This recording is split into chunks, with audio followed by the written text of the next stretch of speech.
what happens is that when people look at workplace, as I said, really not because you don't know HR or that you haven't studied, it's because this workplace domain, it's not one to memorize, because it's really looking at how you think about HR, not how much you like memorize terminology and things like that. Though there are some terminology, but it's more around the concepts and how it all works together. So tonight, what I'm going to do, I'm going to show you a way to look at it and how to look at workplace questions, and it'll help you just over and over again when these questions pop up. And I think it'll help you not just in this domain, but the others as well. So there are 4 very different functional areas at first glance, and they don't seem like they belong together. So a lot of times people will just study them separately, and they try to memorize all the employment laws over here, and then the risk management over there, and then throw in the CSR somewhere else. And they end up with just all these little facts, and they never quite connect it. So if you want to think of it, there's another way that you can look at it. On the exams, they rarely test these areas in isolation. Instead, they're going to blend them into like a business problem, like one business problem. So it could be one question that's wearing 4 different costumes, for instance. So there might be a scenario with an employment law issue, and then they introduce organizational risk, right? So somebody's going to sue them, or it might involve global workforce consideration. Maybe there's questions about expats. And then layer on top of that some kind of ethical business decision. And it's all in the same question. So once you learn to recognize the problem underneath the workplace domain, then it's going to just become a lot less intimidating. So that's what we're going to do tonight. We're going to go stop memorizing the isolated topics and start thinking about the way that SHRM expects an HR leader to think. So it's basically one question wearing these 4 different concepts. So if you look at the top of the sheet, where it's like these exams don't ask you what you know, they are asking how you think about things. And you need to remember that. And I know when we first started working together, you were really focused on, I just want to memorize it. I just want to memorize it. You've gotten to a point now, because you've been through all of the information, you know, whether you realize it or not, you're starting to see a bigger picture than just the isolated facts. You're looking at it from the standpoint of thinking about it as a whole rather than just picking these individual items. You can memorize every law perfectly and still get the answer wrong, because the exam's not checking your memory, it's checking your judgment. It wants to know when something messy lands on your desk, how do you think it through? That's the skill. That's a skill that it's testing, and that's a skill that you're learning as you're studying. Then if you look at the column on the left, the 4 functional areas, you know, stop looking at them as 4 random topics and start seeing 4 places where the same kinds of decisions are going to come up. So for instance, when you're managing a global workforce, this is people that you're managing across different borders. You know, this will be your employees that you send overseas. There's going to be visa issues, any kind of moves that they're making to these other countries. And if you haven't worked for a global organization, then you don't really understand like necessarily what all goes into it. And it sounds like, you know, oh, this is like something like far away, and, you know, you don't really have that concept. But the question they're usually asking is, what's a smart business move for this person and this company? So you don't just look at it from the company standpoint. And I'm sure when you got to study, there was like a strong emphasis on expats, for instance. And it's not just the expats, but it's their family as well. Because if the person's family's not doing well in that country, then, you know, the whole assignment can fail. And companies invest a lot of money to send expats overseas. And so they also have to be thinking about, how can we help this person be successful? You know, so a lot of times they'll go through cultural training and, you know, cross-cultural training, and not just the employee, but the family as well, because they make such an impact. And then under risk management, this is like protecting the organization, like the safety and the security, planning for emergencies, data privacy. And the exam really loves to test whether you can spot a risk and pick the right way to handle it. And you've probably seen that in some of the test questions that you've been practicing. And then corporate and social responsibility.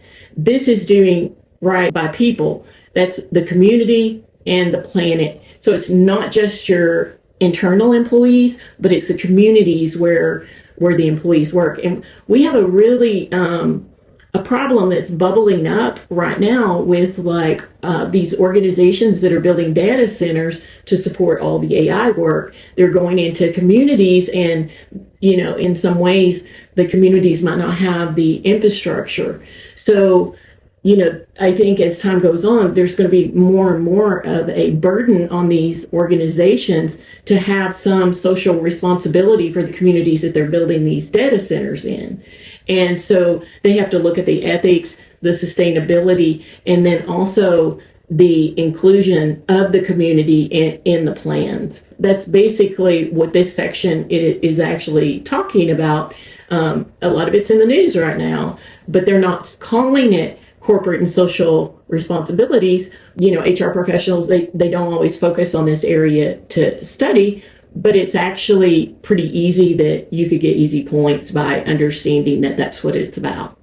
And then the U.S. employment law and regulations, this is always going to be a big one. The federal laws, and it's basically the duty to follow a fair documented process. And that's why they always say if it's not documented, it didn't happen, because you're going to have somebody like me that comes along after an employee sues and they're looking at your documentation. And if you don't have the documentation, how are you going to prove that you actually did the right thing? So that's where the defensibility lives for the HR person as well as the organization. So what ties all four of these together is that every single one of them, you're being asked the same thing. There's a situation, somebody could get hurt or the company could get exposed in some way.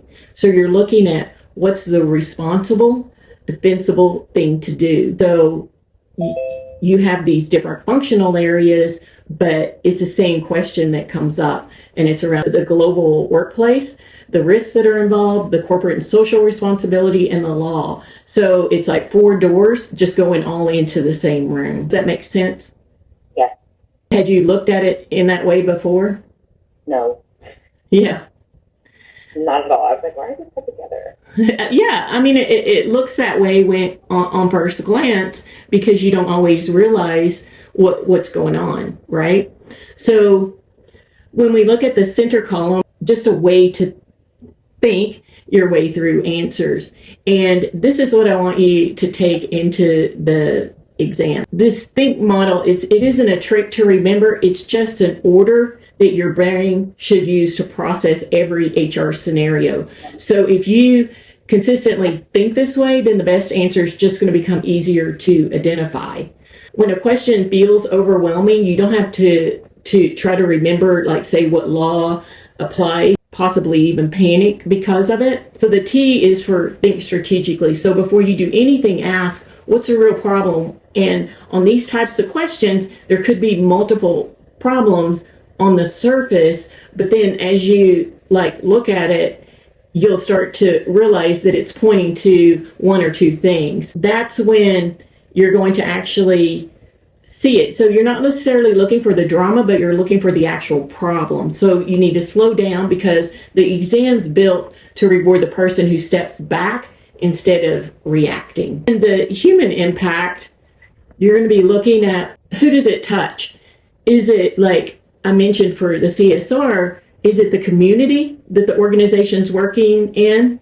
Is it like the city governments and all of that? That's a stakeholder that's external to the company. But if it's internal, is it an employee? Is it managers? Is it a vendor? Those types of things. Also, the impact could be the company's reputation as well. So real HR decisions affect real people, and the exam wants you to see them. It wants you to see the community that organizations are working in. It wants you to see the managers. It wants you to see the leadership as well as the employees. Then the I stands for identifying risk. Now you would ask, what could go wrong? Is there a legal risk? Is it a money risk? Is there a safety risk or a reputation risk? Naming what the risk is going to be half your battle. So once you see it, then the right answer becomes even more obvious. And then the N stands for navigating the stakeholder. And that's asking whose interests have to be balanced. Is it the business? A lot of times the business wants speed, the law wants process, and the employees want fairness. So good HR balances them. It doesn't just pick one and ignore the rest. I always call it like a three-legged stool. In HR, we're constantly balancing all of those. The K is knowing the best answer, and this is when you respond. So this is when you're actually choosing, and you notice it says best, and many candidates, when they're taking the exam, they stop after identifying the first reasonable action. And SHRM often asks you to determine the best response. It's the one that's the most strategic, it's balanced, and defensible. I've noticed that a lot of times when those questions come up and they're asking for the best, it's more about taking a step back. Even if the business is focused on speed, it's taking maybe a half step back to reassess where they're at in order to make the best decision going forward. It's not the knee-jerk reaction. And I think we've talked about that before, where the next might be the next step that you would take. That's one of the most strategic, balanced, and defensible response. It's not the fastest, nor is it not necessarily the most legal. It's the most thoughtful, defensible decision. And if you look at the gold star at the bottom of that block, the best answer, again, is not always the most legal. That's what can trip you up, especially at that CP level, because, the laws are drilled into you and you don't want to mess up and all of that type of thing. But that doesn't mean that you just automatically shut things down. It's that you try to find a way to work to do something legally, but it's not necessarily your first step. So sometimes you have to take a step back, reassess, and figure out a different way around it. So be sure and not just pick the answer that's technically legal and, you just call it quits. Like that might be a manager saying, fire this employee. And legal to do that, you don't have any, reason to not do it. You just do it because that's what the manager wants. But if you take a step back, there may be other ways to address it. Maybe the person just needs a performance warning and to be told exactly, what they need to do in order to succeed in the job, and that could turn around their performance. So the exam wants answers that are legal and smart and fair and defensible. The response being lawful, that's like at the very bottom, that's the floor. It's not the ceiling as to what should be done. Here's your whole strategy in one breath. Don't reach for the answer, just walk through this process and let the answer come to you. If you work through this, and you don't have to do it for every question, you're just going to do it on the questions that you start to panic on or that you feel stumped by. And that's when you would use this think process. And then it looks like Alicia Simmons joined us. Do you want to share your experience, Sabrina? Sure. So I was in one of the SHRM groups posting a lot because I was so anxious because I failed it back in January. So I just really needed help. And she's been helping me for the past 3 months. And I actually just really anxious. Like I think I was messaging her like 3 or 4 times a day. Now it's like, I don't know, once a day, once every other day. It's a lot. So yeah. So then now I test in 2 weeks, and I took the pre-test Monday and I passed. So I take the post-test again in like a week. I think like next week, not next week, like next Monday or something, like 8-9 days from now. Okay. And after that, I have a week left, and that's it. And I just can't wait for this to be over. I can't imagine. Oh my gosh, I can't wait for this to be over. But she's a lot calmer now than as it's getting closer, I can just see she's becoming a lot more confident and a lot calmer, especially than 3 months ago when I first started working with her. Yeah, because I just didn't feel like I had any direction. I didn't have a plan, but Lori gave me a plan like every day what I was supposed to do. Okay. So I think that just helped, like, because probably not long after you gave me the plan, like the anxiety kind of eased for me. Mm-hmm. So I think it's just they give you the books, they give you the learning system, and it's like, study this, and it's like, I don't even know what this means. Like, Right. English, it's like, it's so overwhelming.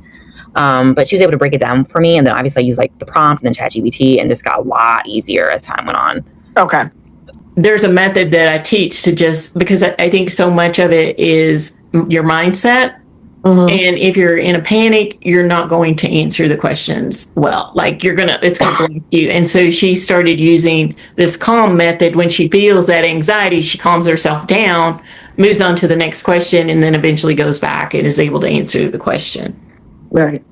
Okay. So there's a lot of tips and tools like that. We're going to wrap up for today. Ashley, I can stay on and just, talk to you for a few minutes to let you know. I guess you might have got the time mixed up, but it is 5 p.m. Pacific time, and we'll be on every Thursday.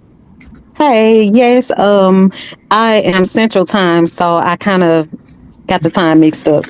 Yeah. So, yeah, sorry about that. That's okay. Well, I'm going to let you guys go for the evening. Okay. And we'll see you next week.